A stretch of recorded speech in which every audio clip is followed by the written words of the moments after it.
네, 오늘 저희가 보실 본문은 사사기 1장이에요. 사사기 1장 22절에서 26절까지 말씀. 사사기 1장 22절에서 26절까지 말씀인데요. 제가 봉독하겠습니다. 요셉 가문도 베델을 치러 올라가니 여호와께서 그와 함께 하시니라. 요셉 가문이 베델을 정탐하게 하였는데 그 성읍의 본 이름은 루스라. 정탐꾼들이 그 성읍에서 한 사람이 나오는 것을 보고 그에게 이르되 청하노니 이 성읍의 입구를 우리에게 보이라. 그리하면 우리가 내게 선대하리라 하매 그 사람이 성읍의 입구를 가리킨지라. 이에 그들이 칼날로 그 성읍을 쳤으되 오직 그 사람과 그의 가족을 놓아 보내매 그 사람이 헷 사람들의 땅에 가서 성읍을 건축하고 그것의 이름을 루스라 하였더니 오늘까지 그곳의 이름이 되니라. 아멘. 네, 저희 PPT 뒤에는 일부러 끄신 거예요? 오케이, 괜찮습니다. 네, 사사기는 여러분들도 잘 아시다시피 이스라엘이 점차 타락해가는 이야기를 담고 있어요. 여러분들 그런 질문을 하실 수 있어요. 왜 창세기에서 갑자기 창세기가 끝나지도 않았는데 사사기입니까? 라고 물으신다면 간단해요. 학교에서 이걸 가르치기 때문에 제가 설교 준비에 보다 용이한 것을 선택했을 뿐입니다. 특별한 이유는 존재하지 않습니다. 설교 본문을 물론 되게 신령하게 정하시는 분들도 계시지만 저는 그런 식으로 정하지는 않아요.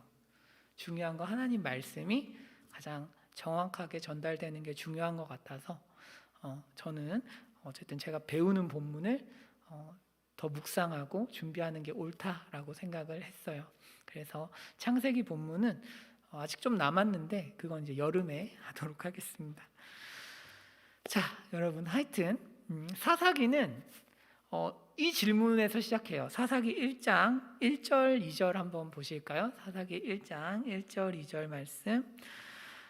여호수아가 죽은 후에 이스라엘 자손이 여호와께 여쭈어 이르되 우리 가운데 누가 먼저 올라가서 가나안 족속과 싸우리이까? 여호와께서 이르시되 유다가 올라갈지니라.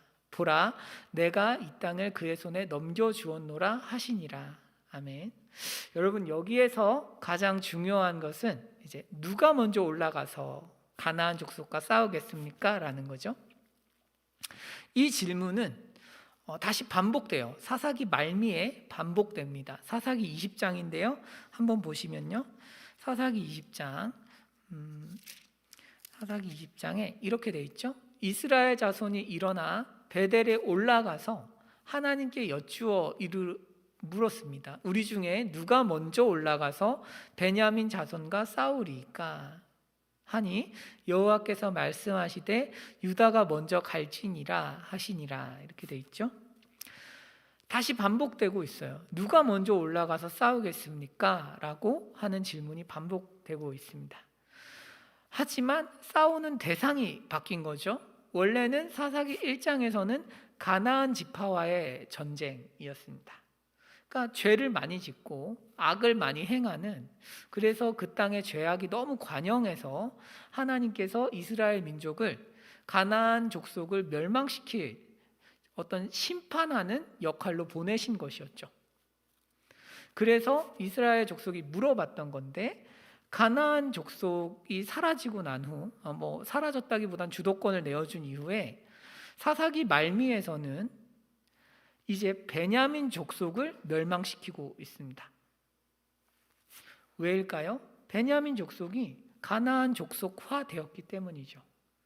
그러니까 하나님 백성이 심판을 해야 되는 위치에서 심판을 받는 위치로 그만큼 변질된 것입니다.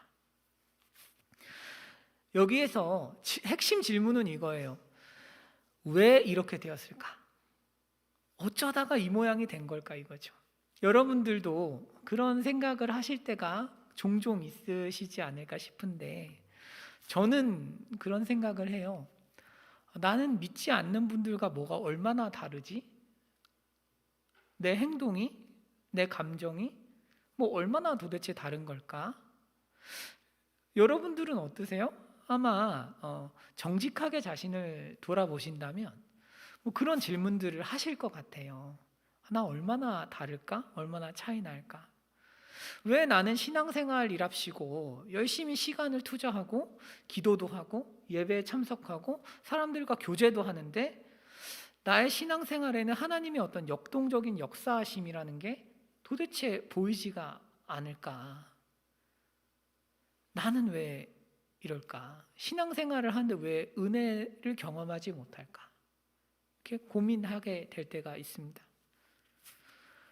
그런데 사사기에서 그 이유는 무엇이라고 하는가 하면 기준이 망가졌기 때문이다라고 가르쳐요. 기준이 망가져 있는 것입니다. 조금씩 기준이 망가지다가 결국은 기준이 사라져서 세상 사람들과 비슷하게 되었다 이거죠. 자, 3절 한번 보실까요? 사사기 1장 3절을 보시면 하나님께서는 유다에게 올라가라고 말씀하셨는데 유다의 반응이 어때요? 시므온을 꼬시고 있죠. 꼬신다는 표현 좀 그렇죠? 설득하고 있습니다. 설득해서 같이 가자 이렇게 이야기를 하고 있죠. 무슨 이야기예요? 유다가 하나님 말씀에 그대로 순종하지 않아요. 온전히 순종하지 않고 시므온이랑 같이 가요. 말하자면 하나님 말씀을 순종하는 것을 그냥 애매한 형태로 살짝 그 기준을 줄여서 순종하고 있는 거죠. 그리고 이것이 나중에 결국에는 이스라엘인들의 가나안화가 이루어진 결정적인 요소입니다. 여러분, 코로나 때문에 신앙생활이 어렵다라고들 많이들 말씀을 하세요. 저도 그런 측면이 있는 것 같은데 1년 동안은 저도 그렇게 생각을 했던 것 같아요. 코로나가 문제야.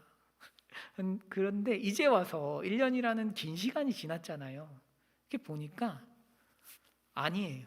코로나가 무서운 것은 코로나의 핵심, 그러니까 코로나가 우리 신앙을 망가뜨리는 가장 핵심은 우리의 기준 자체를 흔들어 버린다는 데 있습니다. 무슨 얘기예요? 예배를 안 드려버려요.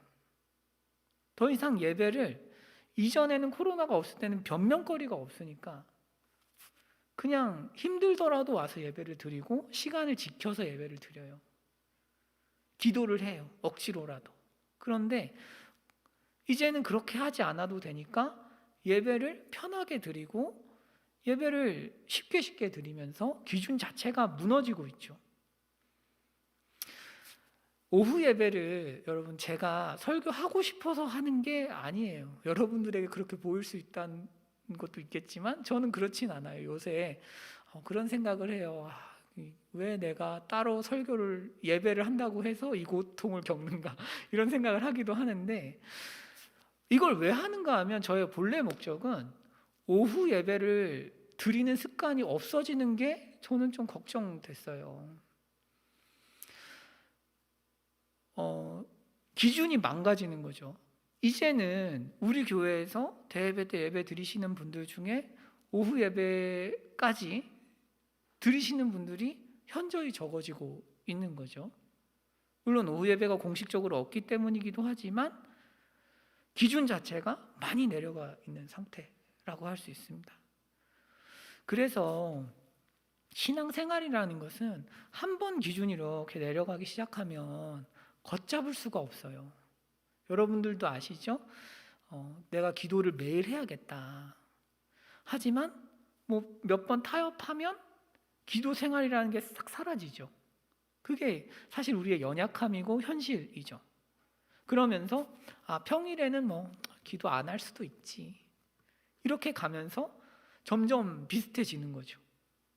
저는 지금 기도에 와라 이 말씀을 드리는다기보다는 각자 위치에서 나름대로의 기도 습관과 기준을 가지고 있었는데 그것들이 망가지는 경우를 말씀드리고 있는 거예요. 이제 그렇게 하다 보면 어느 순간에 하나님의 백성으로서의 정체성이 있기는 하지만 실제로 그렇게 살아내기가 굉장히 어려워지는 것입니다. 그렇죠? 여러분, 예수님 시대에 바리새인들이 종교 지도자로 있었습니다. 바리새인들, 서기관들, 사두개인들, 여러 지파 그룹이 있었죠. 지파는 아니고. 이 사람들의 가장 큰 문제점이 뭐였을까요? 이 사람들은 하나님 말씀의 기준을 낮췄죠. 지킬만 한 수준으로 내린 거예요. 지킬만 한 정도, 내가 지키고 남은 못 지킬 정도로 율법의 기준을 낮추니까 신앙의 기준이 망가지고, 그러니까 하나님의 은혜를 구하지 않게 된 거죠. 그래서 예수님께서 마태복음 5장에서, 여러분, 마태복음, 그러니까 예수님께서 왕으로 오셔서 가장 먼저 백성들에게 가르치신 교훈이 뭐예요? 산상수훈이죠. 율법의 원래 의도 수준은 이거야. 율법의 기준이 이만큼 높은 거야. 너희들이 생각하는 정도가 아니야. 뭐 하신 거예요? 기준을 회복하신 거죠. 기준이에요. 그 신앙의 기준점을 높이 원래 의도대로 회복하시고, 인간은 그 의도를 쳐다보면서 절망감을 느끼니까 뭐래요? 은혜를 구한다고요. 그러면서 하나님 은혜에 매달려서 한 걸음씩 전진해야 올바른 신앙생활을 하는 거죠. 만약 우리가 지금 신앙생활을 제대로 하고 있다면 두 가지 현상을 여러분들이 경험하실 거예요. 첫 번째 현상은 버거움이에요. 하나님 말씀이 나한테 요구하는 게 너무 버거워요. 또 하나는 기쁨이에요. 그럼에도 불구하고 하나님의 은혜가 나에게 주어져서 이전에는 하지 못했던 순종과 이전에는 경험하지 못했던 하나님과의 교제가 열려요. 만약에 우리에게 이 두 가지가 없고 집만 남아있다면 뭔가 잘못된, 인간의 어떤 의지와 인간의 힘으로만 유지되는 신앙생활을 하고 계신 거예요. 그 핵심이 뭐예요? 기준이 너무 낮다 이거죠. 낮다. 어느 순간에 기준이 많이 내려가서 망가져 있는 신앙의 모습을 볼 수 있죠. 여러분, 그러면 우리의 질문은 이거예요. 그러면 사람들이 왜 신앙의 기준을 낮추게 되느냐는 거죠. 기준이라는 것이 올바르게 서 있어야 은혜를 받고 우리가 역동적으로 신앙생활을 할 텐데, 기준이라는 게 점점 망가진단 말이에요. 그러면 왜 신앙의 기준이 어느 순간에 망가질까요? 왜 하나님의 율법의 요구를 우리는 어느 순간부터 내릴까요? 그것에 대한 대답을 오늘 이제 사사기 1장에서 우리가 들어볼 수 있을 것 같아요. 자, 다음 보시겠습니다. 다음 보시면 이제 사사기 유다 지파 이야기예요. 유다 지파. 이런 거죠. 제가 1장을 넣어 놓고 바로 9절로 갔네요. 여러분. 핵심은 이거예요. 아닙니다. 아까 그게 맞아요. 네. 여러분, 제가 어디까지 했죠? 자, 왜 내리냐 하면 3절 맞습니다. 3절이 맞아요. 왜 내리냐 하면 하나님 말씀이 너무 부담스러운 데다가 하나님께서 우리에게 정말 좋은 걸 주신다는 걸 우리가 믿지 않기 때문이에요. 첫 번째. 그러니까 하나님이 우리에게 정말 좋은 걸 주시는 분이라는 사실을 안 믿어요. 그래서 하나님 말씀을 절반 믿고 어느 정도 세상의 힘도 절반 믿는 거죠. 그러니까 유다 지파가 하나님 말씀에 순종했어요. 하나님 말씀 믿었으니까. 그런데 또한 시므온 지파도 믿었어요. 그러니까 절반 정도. 왔다 갔다 하는 거죠. 왔다 갔다. 사사기 1장에서 이 가나안 땅은 하나님이 우리에게 주시고 싶어하는 좋은 땅을 의미합니다. 좋은 삶을 의미해요. 좋은 삶을 하나님은 주시고 싶은 거예요. 성도들에게. 그런데 하나님께서 우리에게 좋은 걸 은혜로 주실 때는 그냥 주시지 않고 믿음으로 취할 수 있게 주세요. 그 형태를 이해하셔야 돼요. 하나님이 주시는 좋은 것들은 믿음으로 획득할 수 있어요. 그곳에는 거인이 살아요. 내 눈으로는 절대 이길 수 없는 거인이 사는 거예요. 자, 다시 한번 봅시다. 하나님께서는 우리에게 좋은 삶을 은혜로 주시는데 그 은혜의 삶을 획득하려면 믿음이 필요해요. 하나님께서는 선물을 뭐와 함께 주시니까? 문제랑 함께 주시니까요. 그래서 하나님께서 믿음을 요구하세요. 믿음. 나를 얼마나 믿어? 그런데 우리는 좋은 삶이라는 걸 얻기 위해서 어떻게 행동해요? 하나님도 믿어요. 안 믿는 게 아니에요. 하지만 내 돈도 믿고, 직장도 믿고, 학업도 믿고, 사람도 믿고, 외모도 믿고, 여러 가지의 것들을 믿죠. 마치 이것들이 있으면, 하나님에 대한 믿음과 함께 이것들이 있으면 더 많이 전진할 수 있을 것처럼 우리는 착각하는 거예요. 하지만 현실은 뭐냐면 하나님의 말씀을 절반 믿었기 때문에 절반만 전진할 수 있어요. 다른 어떤 조건들이 있더라도요. 자, 시므온 지파와 함께 갔어요. 그런데 산지의 주민들은 쫓아낼 수 있었어요. 그래서 왜? 시므온 지파랑 같이 갔으니까 쟤들보다 강했겠죠. 하지만 골짜기에 있는 애들은 쫓아내지 못했어요. 왜? 더 약하니까요. 골짜기에 있는 주민들은 철병거가 있어서 이게 사람들을 많이 데리고 간다고 이길 수 있는 게 아니었던 거죠. 고대 시절에 전투하는 데 있어서 기마병 하나가 보병 50을 이겨요. 그러면 여러분 철병거 하나면 한 200명, 300명 우스운 거예요. 십자군 전쟁을 보면 탄크레디라는 사람이 그냥 뭐 병거를 데리고 다니거든요. 무적이에요, 무적. 한 100대 있으면 무적이에요. 그러니까 철병거라는 거는 시므온 지파를 다 데리고 가도 이길 수가 없는 거죠. 여러분 산이 좋아요, 골짜기가 좋아요? 사는데. 골짜기가 좋죠. 물이 있으니까. 농사를 지을 수 있으니까. 여러분 그러니까 철병거를 못 이기는 거예요. 못 이기고 좋은 땅은 못 얻었죠. 왜? 하나님을 절반 믿었으니까. 사사기에 보면 여러분 철병거를 이기는 사람이 나와요. 드보라예요. 드보라. 그 군대 장관 시스라가 철병거 600대를 가지고 있었다고 하는데 여러분 이거는 절대 못 이겨요. 600대면 뭐 거의 한 몇만 명 이겨요. 어떻게 이겼을까요? 근데 이제 드보라랑 바락이 하나님 말씀 믿고 나갔어요. 어떻게 이겼을까요? 철병거가 막 달려오는데 비가 와버렸어요. 홍수가 났네? 장마가 왔어. 전쟁하는데 비가 엄청 많이 갑자기 쏟아져서 철병거를 못 쓰게 됐어요. 그래서 이겼죠. 하나님께서는 하나님을 온전히 신뢰하는 사람을 향해서는 이런 기적을 베푸실 수 있고 그것을 통해서 가장 좋은 삶을 주실 수가 있어요. 하지만 하나님을 절반만 믿으면 어떻게 돼요? 절반만큼 전진하는 거죠. 그래서 여러분 우리가 하나님께서 우리에게 정말 좋은 삶을 주시고 싶어 한다는 것을 믿으시면 좋겠어요. 하나님 정말 우리에게 좋은 삶을 주고 싶어 하시는데 문제는 우리에게 닥친 상황이 너무 압도적이죠. 너무 압도적이에요. 철병거가 너무 압도적이니까 무섭단 말이에요. 그때 여러분 그때에도 하나님을 신뢰하는 법을 자꾸 배우셔야 돼요. 그래야 1군이 되는 거죠. 야구 뭐 어떤 스포츠로 치면 1군이 되는 거죠. 자, 이게 첫 번째예요. 첫 번째 이유, 우리가 기준을 조금씩 내리는 첫 번째 이유는 하나님의 말씀이 정말 우리에게 좋은 걸 준다는 걸 신뢰하지 않고 그래서 우리가 절반 정도만 믿기 때문이다 라고 정리할 수 있겠습니다.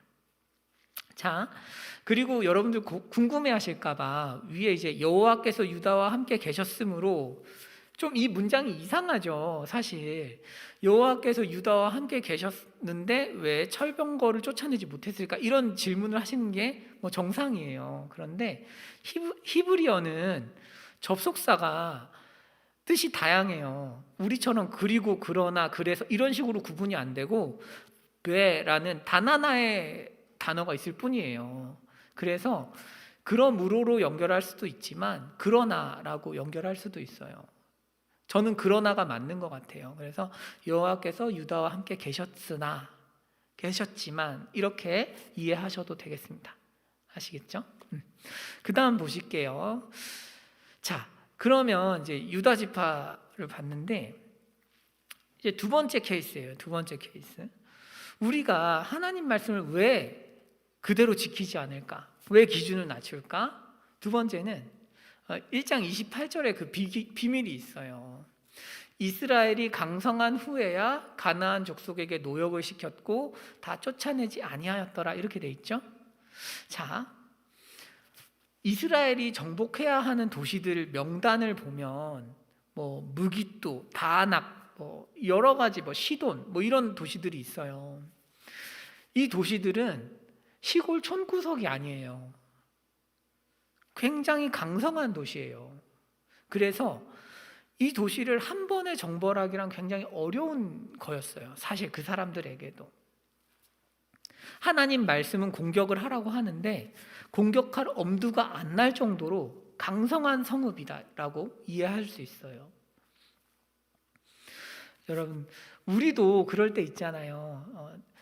제가 이제 신앙생활을 하다 보면 여러분들하고 또 이전의 공동체에서도 다 같이 신앙생활을 하고 말씀을 이렇게 나누고 삶을 나누다 보면 이런 분들 있어요. 뭐냐면 하나님 말씀에 순종하지 않을 때에는 우리가 다 나름의 이유가 있는 거 아시죠? 그러니까 뭐냐면 하나님 말씀에 순종하기에는 너무 힘든 상황과 맥락과 환경일 때가 너무 많아요. 그러니까 그대로 하기에는 너무 힘에 부칠 때가 많다고요. 하나님 말씀은 이 사람을 사랑하라는데 와, 이거는 진짜 대박이다, 뭐 이런 생각이 들기도 한단 말이에요. 정말 이거 정말 감당이 안 된다.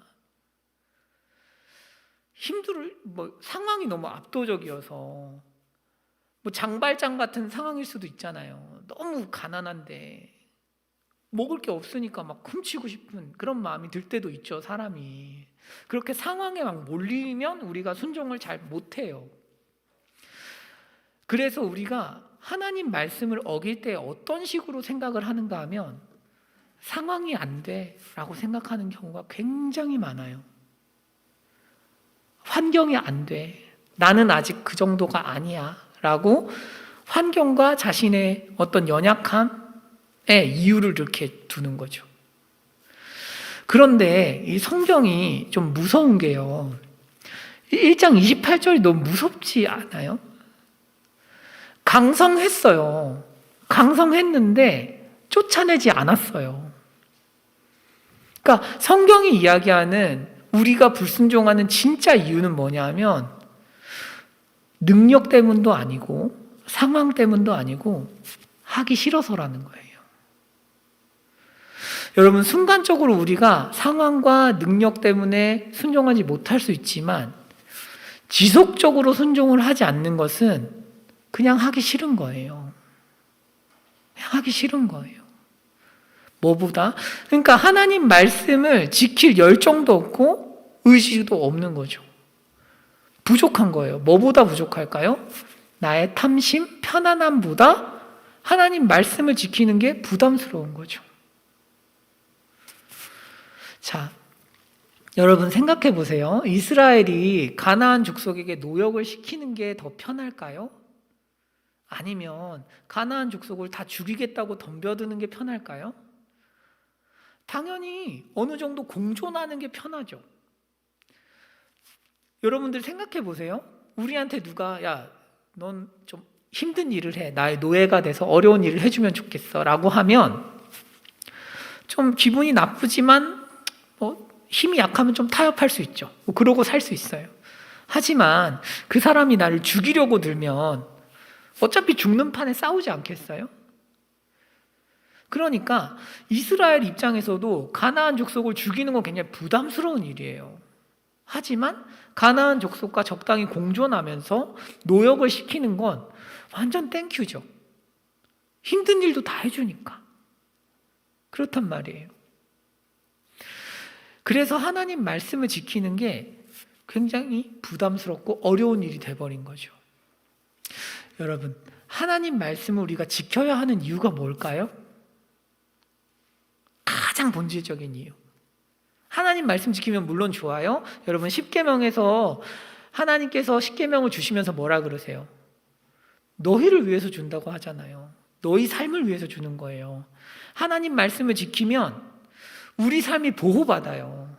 우리 삶을 안전하게 보호하는 가장 강력한 무기가 하나님 말씀에 순종하는 거예요. 하지만 여러분, 일단 그건 둘째치고 하나님 말씀에 순종해야 하는 가장 본질적인 이유 뭐예요? 그냥 하나님 말씀이니까예요.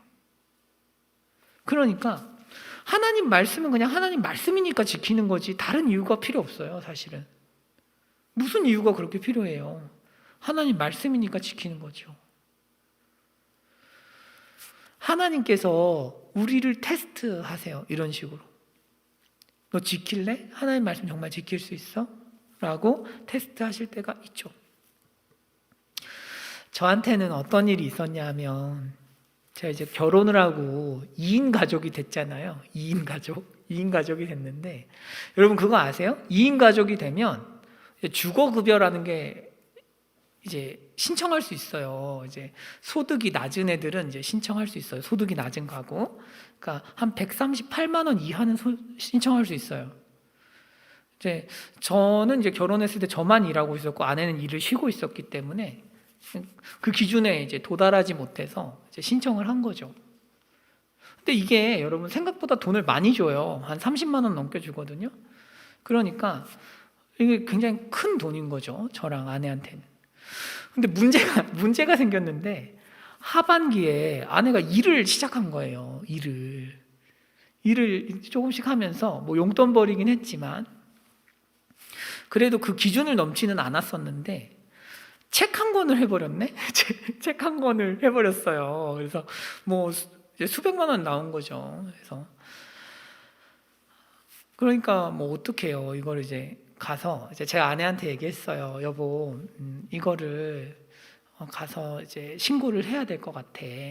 아내도 그래, 뭐 알았어 이렇게 얘기는 하는데 둘 다 표정이 안 좋고 둘 다 표정이 기쁘지 않아. 뭐 해야 되는데 슬프다. 그래서 가서 이제 한 거죠. 가서 하는데 10만 원만 줄여서 말할까 뭐 생각하다가 뭐 하여튼 했어요. 근데 이제 뭐 기준이 제 생각보다는 높더라고요. 뭐 한 170만 원, 뭐 한 6개월 평균해서 하면 저희가 그게 안 돼요. 그래서 뭐 지금도 받고 있어요. 그래요. 뭐냐면 그 무시무시한 느낌이 있어요. 하나님 말씀에 순종할 때 뭔가 그 몇십만 원 안 되는 돈도 저한테는 너무 위협적인 그런 느낌이 있었던 거죠. 그러니까 바로 가서 즐거운 마음으로 못하고 잠깐 기도해 볼까? 뭐 이런 생각을 하면서 이제 가서 하는 거죠. 슬퍼하면서 가서 하는 거죠. 그것도 은혜죠. 사실 이제 저한테는 그런 정직한 성격이 없기 때문에 하나님 은혜로 가서 했습니다. 그래요. 그것처럼 하나님 말씀은 그런 어떤 위협이 있어요, 우리한테. 제가 그거를 해서 만약에 이제 돈이 안 나오면 뭐 굉장히 좀 더 가난하게 살겠죠. 뭐 지금도 이미 가난한데 더 가난하게 사는 건데 대신에 양심의 자유가 있죠. 양심의 자유가 있고 결국에는 하나님께서 그걸 통해서 제 삶을 지키시기 때문에 어떤 그런 또 부분도 있습니다. 여하튼 우리의 탐심이라는 게 그렇게 위협적이에요. 탐심이 위협적인데 그것을 제어하지 못하고 그것을 하나님 앞에서 바로 세우지 못하면 이제 신앙생활이 망가지는 거죠. 여러분, 사역자도 그래요. 사역자들이 은근히 이런 문제 때문에 많이 넘어지는 거 아세요? 사역자들이 소득이 안 잡히기 때문에 국가의 이제 혜택을 받으면 안 되는데 받는 경우가 굉장히 많아요. 그래서 망가져요. 앞에서는 정직하게 사세요 하고 이제 망가져요. 그런 케이스가 적지 않아요. 그렇게 살지 않도록 좀 기도해 주세요. 저도 언제까지 버틸 수 있을지. 하여튼 기도 많이 해 주십시오. 부끄럽지 않게. 자, 그래요. 이거랑 이제 비슷한 그게 이제 극대화된 사건이 오늘 저희가 보실 본문이에요. 자, 보실게요. 우리 23절입니다. 23절. 사사기 이제 24절. 네, 볼게요. 정탐꾼들이 이제 성읍에서 한 사람이 나오는 걸 봤어요. 여러분, 이 정탐꾼들이 보고 이제 그 사람에게 길을 이렇게 알려달라고 하고, 그래서 쉽게 성읍을 점령하는 이야기인데, 여러분, 정탐꾼 얘기는 사실 여기서 처음 나온 게 아니고 여러분들도 잘 아시는 라합 이야기에서 나오죠. 여호수아. 정탐꾼들이 라합 집에 숨었던 이야기 다 아시죠, 여러분? 자,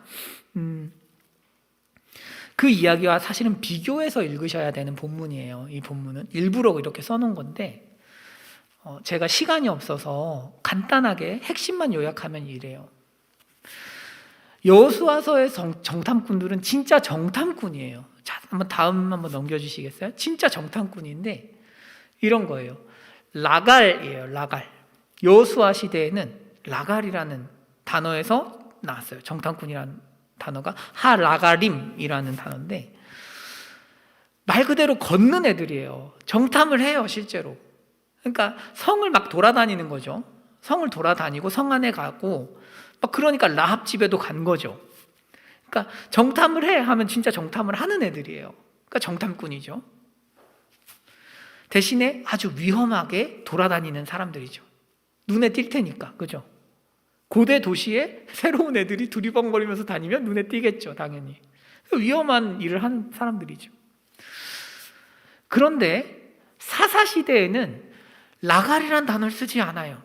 방금 이제 우리말 성경은 정탐꾼에서 같죠. 하지만 히브리어 성경으로 보면 다른 단어예요, 두 단어가. 이 단어는 샤마르, 하샤마림이라고 우리가 표현을 하는데, 지키는 거예요. 지키는 거. 여러분, 지킨다는 의미엔 뭐가 있어요? 자리를 지킨다는 의미도 있죠. 잠복한다라는 뜻입니다. 잠복한다. 그러니까 성 안에 들어가요, 안 들어가요? 안 들어가요. 왜? 위험하니까. 무슨 얘기인지 아시겠죠? 그러니까 요셉 지파 사람들이 정탐꾼을 뽑아서 보낸 거예요. 야, 너희 정탐 좀 해와. 그러니까 이 정탐꾼들이 들어가야 되는데 위험하잖아요. 안 들어가. 잠복을 해요. 어디 이제 으슥한 곳에 숨어서 잠복을 하다가 한 사람 만만한 애를 잡아서 길을 물은 이런 상황이라고 할 수 있어요. 여러분, 이러면 돼요? 안 돼요? 안 되죠. 안 된다. 왜? 하나님 말씀은 다 죽이라고 했으니까. 남자는 다 죽이는 게 하나님 법칙이에요. 남자는 다 죽여야 돼. 그런데 남자한테 길을 묻고 남자한테 선대하겠다라고 얘기를 해서 완전 엉망이 돼버린 거죠. 그러니까 이 사람들은 그런 감각이 없어요. 하나님 말씀에 대한 어떤 경외함, 존중함이 없죠. 그냥 오늘 이제 담임 목사님 설교하시면서 그러시잖아요. 뭐로 가도 서울만 가면 된다, 세상은. 그러시는데, 그쵸.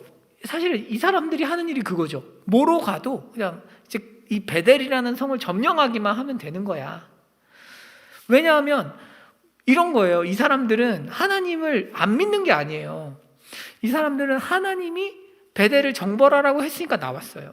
순종하고 있는 거예요. 순종하고 있는데 너무 내가 대단한 순종을 하고 있기 때문에 이 자그마한 한 사람을 살려주는 게 뭐 어때? 이렇게 가는 거죠. 여러분들도 그러실 때가 있지 않아요? 그러니까 우리 다 그럴 때가 있을 텐데, 아마 내가 이만큼 순종을 하고 있으니까, 이만큼 내가 교회에서 잘하고 있는데 뭐 이것 좀 어기면 어때? 뭐 이렇게 가는 거죠. 그랬더니 이제 어떻게 됐을까요? 이 이야기의 끝은 넘겨주시면 이렇게 되어 있어요. 이건 이제 신명기 말씀이고, 다음 보실게요. 제가 설명했으니까 이거는. 네, 이렇게 살아남은 사람이 또 가르쳐줘요. 순식간에 배신을 하죠. 순식간에 배신을 하고, 그러니까 이 사람들이 칼날로 성읍을 쳤습니다. 원래는 선전포고 해야 돼요. 선전포고 안 하죠. 그냥 치고 그 사람과 가족을 놓아 보냈습니다. 그런 다음에 그 사람이 해쪽 속닥에 가서 뭘 세워요? 루스를 세워요. 루스. 자, 성경은 루스라는 단어를 반복하고 있어요. 베델의 원래 이름이 루스거든요. 루스가 다시 재건축됐죠. 무슨 얘기예요? 성경은 우리한테 도전하고 있는 거예요. 야, 루스가 정복이 됐니? 라고 물어보고 있는 거죠. 루스가 정말 정복이 됐느냐? 여러분, 우리 삶에 다양한 문제가 있어요. 재정의 문제가 있고, 죄의 문제, 여러 가지죠. 그런데 그 형태만 다를 뿐이에요. 형태만 다를 뿐이에요. 잠깐 우리가 우리 편한 대로 하면 어떻게 될까요? 손해보기 싫으니까 잠깐 넘어가면 어떻게 될까요? 하나님 방법이 너무 어려운 것 같으니까 내가 좀 더 편하고 부담스럽지 않은 방법을 선택하면 어떻게 될까요? 문제가 사라지지 않는 거예요. 계속 루스가 생기는 거예요. 그 문제는 벗어날 수 있어요. 하나의 문제는 벗어날 수 있을지 모르지만 그 문제가 계속 새로운 문제를 만드는 거죠. 그래요. 재정의 문제는 계속 따라다니는 거죠. 재정의 문제가 무서워서 신고를 못하면 그것 때문에 돈을 좀 더 벌 수는 있겠지만 계속 재정의 문제에 묶이겠죠. 계속. 그러니까 루스가 끝나질 않아요. 그리고 남아서 끝없이 제 삶을 괴롭히는 거죠. 여러분들도 마찬가지. 여러분들도. 하나님의 말씀에 순종을 한 영역만이 온전하게 내 삶을 지키는 에어리아가 되는 거죠. 하지만 우리가 그 방법을 넘어서서 한 행동들은 또 다른 문제를 일으킨다는 것을 제가 설명을 안 해도 여러분들도 너무 잘 아시죠. 너무 잘 아시죠. 저는 예수님 믿고 뭐가 제일 좋냐 하면 예수님을 그래도 열심히 믿으려고 한 이유에는 뭐가 제일 좋냐면 제 삶에 부끄러운 게 별로 없어요. 물론 좀 멍청한 측면이 있어요. 저란 사람이 모르는 게 너무 많아서 멍청하게 굴 때가 있어요. 그런데 그것 말고 제 인생에 원래 있었던 오점들을 생각해 보면 예수님과 함께 한 이후에는 결정적인 상황에서 도덕적인 실패들이 없었어요. 큰 실패들이 없었어요. 탐심을 따라 살지 못했어요. 하나님의 은혜로. 안 한 게 아니에요. 못한 거예요. 하나님 은혜 주셔서. 저는 그게 너무 좋아요. 그리고 그런 문제들이 정말 제 삶에서 정복되어 가는 것을 경험해요. 여러분, 이거는 정말 여러분 같은 모태신앙 분들 모르실 수도 있어요. 하지만 저는 이제 믿지 않다가 믿었기 때문에 20살 이전에는 그런 거예요. 문제 하나를 해결해요. 편법으로 해결하고 거짓말로 해결하고 어떻게든 해결을 했지만 그 문제가 계속 튀어나오는 거죠. 그런 경험들이 좀 지금도 되게 끔찍하게 남아있는데 그런 거예요. 비유하자면 이런 거예요. 여러분들 혹시 진격의 거인 보셨는지 모르겠는데 제가 한 달 전에 진격의 거인 재밌게 봤거든요. 막 밤새 가면서 보고 막 이랬는데 그 진격의 거인 보시면 막 거인을 죽일 수가 없잖아요. 거인을 죽일 수가 없어요. 거인 목을 쳐야만 죽거든요. 그런 거예요. 다른 데는 아무리 막 자르고 막 이래도 막 재생돼요. 그런 거예요. 하나님 말씀은 우리 삶의 거인을 이기는 유일한 방법이에요. 유일한 방법이에요. 그래서 루스가 생기지 않아요. 그래서 여러분들도 그러시면 좋겠어요. 하나님 은혜로요. 여러분, 그런데 이제 좀 말씀을 마무리하려고 해요. 하나님 말씀의 기준을 낮추는 이유를 몇 가지 살펴봤어요. 2가지 봤는데 이제 유다 족속의 경우는 이제 하나님이 정말 나한테 좋은 걸 주신다는 걸 신뢰하지 못했던 거고, 요셉 지파 같은 경우는 손해 보니까 안 한 거죠. 손해 보니까 편한 대로 한 거예요. 이 2가지가 우리 삶의 기준을 낮추는 거예요. 계속. 그러면 여러분, 그 두려움을 극복하고 어떻게 우리가 전진할 수 있을까요? 하나님께서 함께 하심을 믿어야 돼요. 그런데 이 함께 하심이라는 게 아주 우리는 이렇게 생각해요. 무슨 일이 끝나면 하나님 말씀에 순종을 하고 그 일이 끝나면 하나님이 함께 하실 거야. 그렇지 않다. 여러분들이 순종해야지 마음 먹고 나간 순간부터 하나님 함께 하세요. 그러니까 여러분들이 나 하나님 말씀에 순종해야지 라고 마음을 먹잖아요. 그러면 이미 그 자체가 하나님이 함께 하신다는 증거예요. 증거. 왜? 인간은 그런 마음을 안 먹어요. 우리는 육신이 그런 마음을 먹질 않아요. 그래서 하나님께서 우리 안에서 소원을 주시고 부담을 주시고 도전을 주시면 이미 하나님이 나와 함께하고 있구나라고 믿으셔야 돼요. 이미 나랑 함께 하시네. 자, 한번 보실까요? 사사기 1장 22절입니다. 사사기 1장 22절에 요셉 가문도 베델을 치러 올라갔어요. 여호와께서 뭐예요? 그와 함께 하셨단 말이에요. 그러니까 성경이 말하는 건 뭐냐면 하나님께서는 이미 충분히 요셉 지파에게 승리를 주려고 대기하고 계셨어요. 그런 편법을 쓰지 않아도 돼요. 그냥 성 입구를 안 찾아도 돼. 사실은 정탐할 필요가 없었는지도 몰라요. 그런데 요셉 가문이 하나님이 함께 하신다는 것을 몰랐던 거죠. 몰랐어요. 이미 함께 하고 계신데 함께 하고 계심을 모르니까 편법을 쓴 거죠. 그래서 망가진 거예요. 그러니까 우리도 마찬가지예요. 삶에 되게 부담스러운 명령들, 어떤 요구들이 주어질 때 부담스러워. 하지만 잘 해봐야겠다라고 마음을 먹으면 이미 하나님 함께 하고 계신 거예요. 그러니까 그때 하나님의 방법대로 움직여서 문제를 정복하고 해야 전리품을 마음껏 경험할 수 있는 거죠. 여러분, 여기에서 하나의 팁도 있어요. 사실 요셉 가문이 베델을 치러 올라갔고 유다 지파도 싸우러 올라가니까 여호와께서 함께 하셨어요. 다른 지파들은 함께 안 해요. 이 표현이 나오지 않아요. 그러면 하나님이 편애하신 걸까요? 얘네만? 그게 아니다 이거죠. 하나님께 순종하려고 마음을 먹으면 함께 하시는 거예요. 적극적으로 전쟁에 나간 지파는 이 두 지파밖에 없었고 그래서 하나님이 함께 하신 거죠. 여러분, 하나님께서 물론 우리랑 항상 함께 하세요. 순종을 하든 안 하든. 하지만 여기에서 함께 하신다는 표현은 개입하고 도와주신다는 의미예요. 그러니까 우리가 생각한 임재 이런 게 아니에요. 그렇다기보다는 하나님이 도우신다는 얘기죠.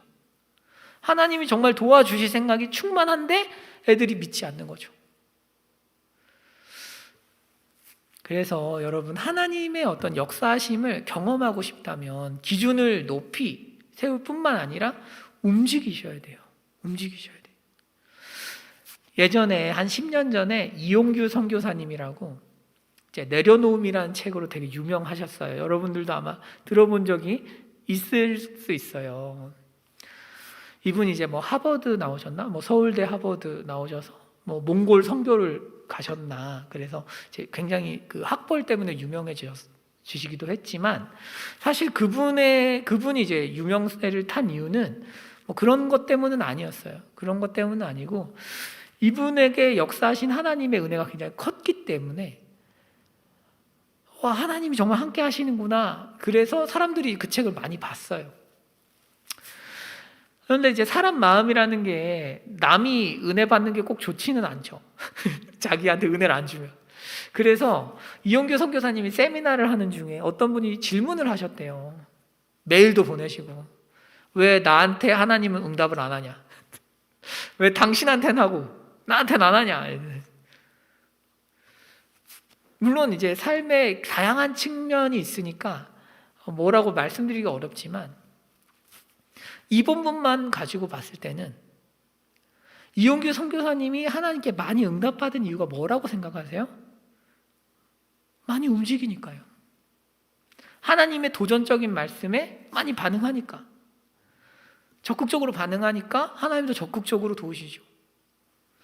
그래서 함께 하신다라는 것을 더 많이 경험한 거죠. 여러분, 하나님의 도전적인 말씀에 순종을 할 때는 하나님의 도우심을 확신하면서 움직이는 연습을 하셔야 돼요. 저한테 하는 말이기도 하고. 여러분, 예수님은 어떠셨을까요?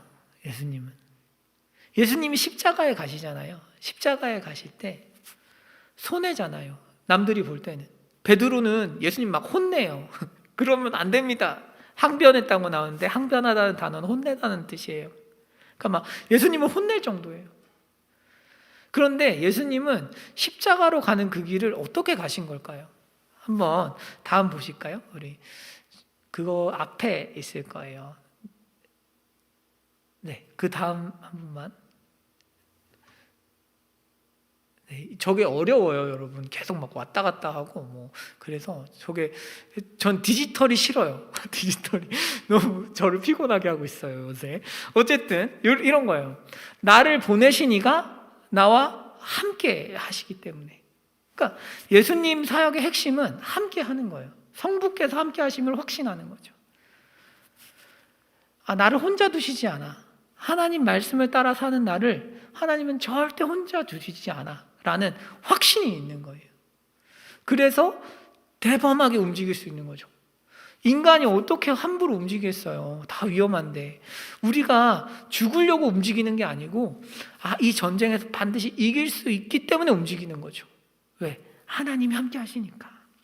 하나님이 그 여러 가지 상황과 조건을 정말로 역사하시는 분임을 알려주실 거예요. 여러분, 이렇게 함께 하심을 우리에게 경험하게 하기 위해서 뭐 하신 거예요? 십자가 지신 거죠.